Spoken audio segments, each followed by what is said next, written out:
Hello guys, how's it going? My name is Dal. And recently, Blizzard has revealed major improvements coming to World of Warcraft in the next expansion of Dragonflight. With the recent numerous interviews, we have learned that Blizzard is planning on making even more systems and quest progress account-wide and alt-friendly, meaning that if your main character completes certain story quests or achieves a standing with a faction, your alt characters will also get the relevant benefits without having to repeat the same story quests all over again. We also got even more details on the improved talent system, which will give the players more freedom in customizing your build with even less restrictions than before, which will allow players to truly maximize their character in all kinds of content, as well as all the other major exciting improvements that I want to discuss in today's video. But right before we do that, most of you guys watch these videos are still not subscribed. However, the more of you guys are reminded, the more of you do. So let's keep it going. Subscribe to the channel as well as hit the bell if you're watching these videos anyway, especially if you want to get regular updates for the next expansion of Dragonflight and potentially the upcoming alpha, which should be here very soon.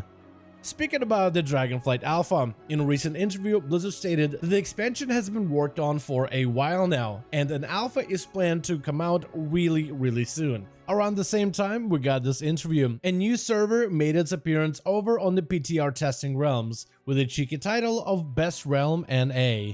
Some in the community speculated this could be Blizzard teasing that new updates are coming to the public testing realms. And while the PTR servers were down, some theorized that this could be potentially the server where Blizzard will host the Dragonflight Alpha. This was quickly dispelled once the PTR servers finally came back up, and the Best Realm NA is just like every other 9.2.5 PTR update.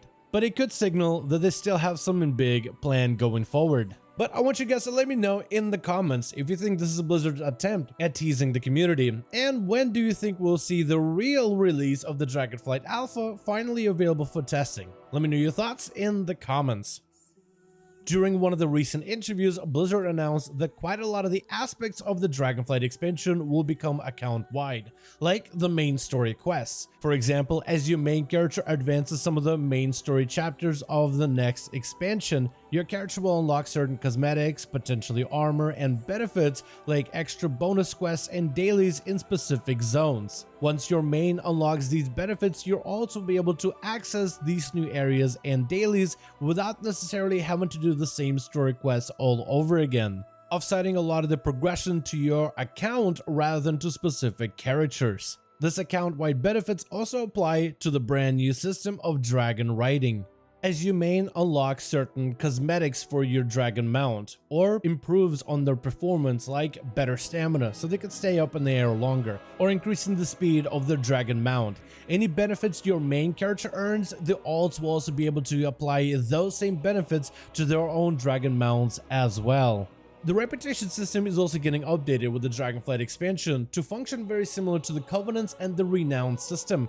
However, your main character will be able to upgrade the renown of multiple factions at the same time, doing certain dailies and quests for one faction and completing other activities for another, advancing all of their plot points. Your alts will also be able to share any progress made on your main, with Blizzard focusing with this expansion on account-wide progress rather than character-wide progress, which will be extremely helpful if you want to play alts and gain the benefits for those alt characters for dailies and certain upgrades. With Renown replacing the reputation system, Blizzard might even lift some of the restrictions like some of the time gating that we initially had with the Renown system of Shadowlands, because Shadowlands Renown was heavily linked to player progression, where in Dragonflight that Renown becomes the new reputation system. They might lift some of the restrictions and allow players to get through all the renown of various different factions immediately in a single sitting at some point in the future.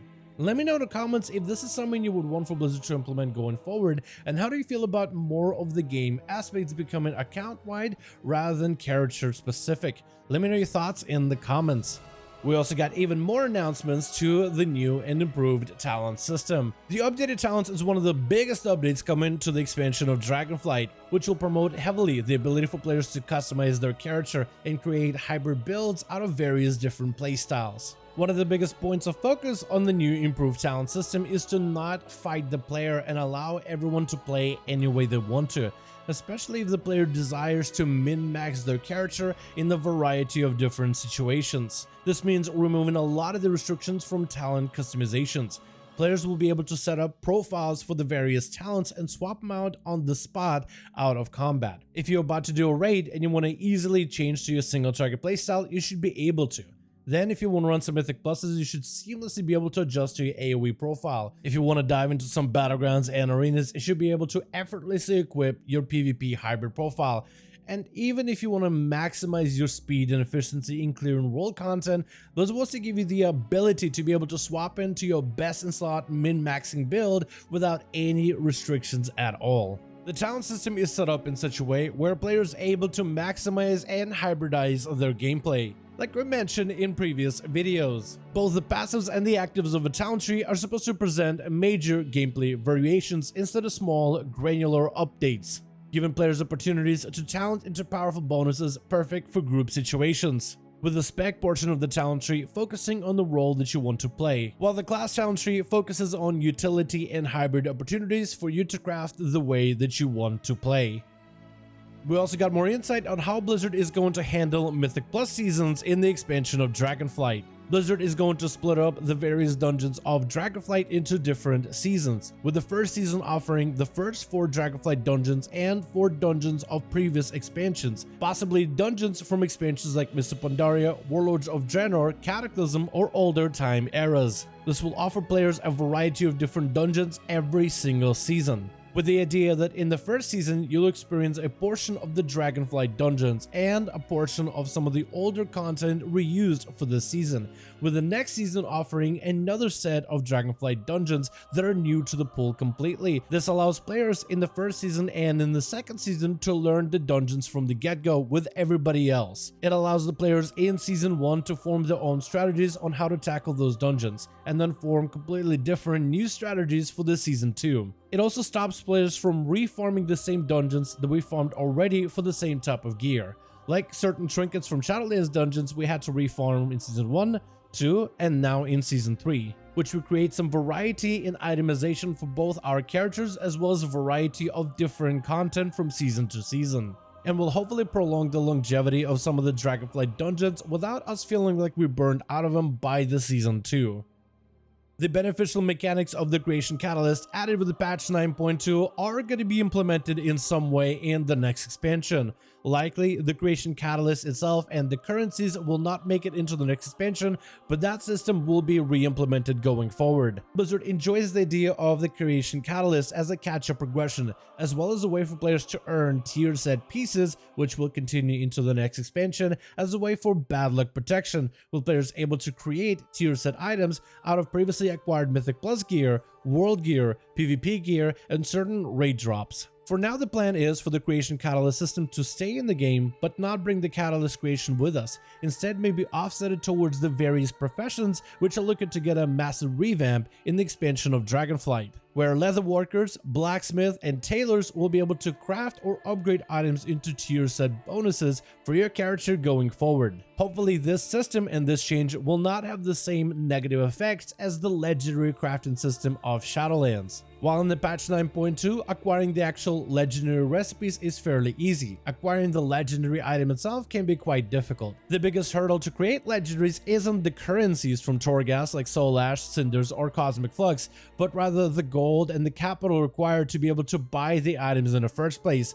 Because of the way the Blizzard structured the legendary systems, the market forces of the auction house got to have a big play in just how much the price of this legendary was, with only a handful of players getting into the crafting systems, especially on some of the low population servers, allowing the prices of these legendaries to skyrocket. A lot of players voiced concerns about Blizzard implementing legendaries in Shadowlands and the prices that came with some of those legendary items. And hopefully the next expansion will not share the same pitfalls as Blizzard applies the Creation Catalyst towards profession systems.